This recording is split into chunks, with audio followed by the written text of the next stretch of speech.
2022 થી હું આ હોકળા ઉપર જે પુલ ગેરકાયદેસર પુલ બંધાય છે અને જે દબાણ કરવામાં આવે હોકળા ઉપર એના વિશે લડું છું અને ફરિયાદો કરી 15/6/2022 રોજની એક ફરિયાદ છે, ત્યારબાદ 3/10/22ની એક ફરિયાદ છે, ત્યારબાદ 9/6/23ની ફરિયાદ છે, ત્યારબાદ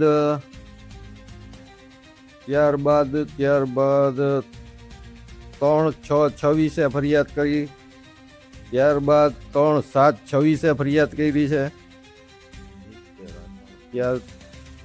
આટલી બધી ફરિયાદો કરેલ છે. આ ફરિયાદનો કોઈ નિકાલ નથી આવ્યો. જે કે ખબર તો પડી છે કે આ પ્રમુખે મંજૂરી આપી છે કે પ્રમુખ જેતપુર આખાના માલિકો એ રીતના મંજૂરી આપીને ગમે તેને પૈસા લઈ કે ભાઈ મફત તો કોઈ દબાણ કરવાનું તમને નથી કહેતા ભાઈ તમે બનાવી લ્યો, ફલાણી જગ્યાએ મકાન બનાવી લ્યો કે દુકાન બનાવી લ્યો કે પુલ બનાવી લ્યો, તમને નથી કહેતા.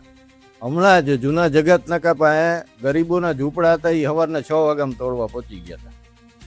અને કારણ કે ગરીબ છે, માંડ કરીને ઝૂંપડું બાંધીને રહેતા હોય કે નાનું એવું મકાન મજૂરી કરીને ભેગું કરીને જે બાંધ્યું હોય એને તો તોડી પાડે આ લોકો કે તમે દબાણ કર્યું છે.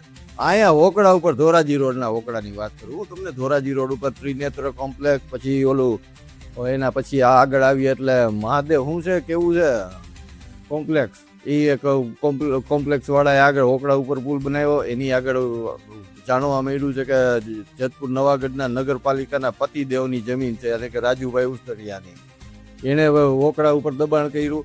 એની આગળ હાલો એટલે ઓલા નયન પાર્કની બહારની વાત કરું, એની આગળ હાલો એટલે ઓલી દરગાહની બહાર હોકળો છે એની ઉપર દબાણ કર્યું. એટલે કે ટોટલ 4 બિલ્ડરોએ દબાણ કર્યા છે.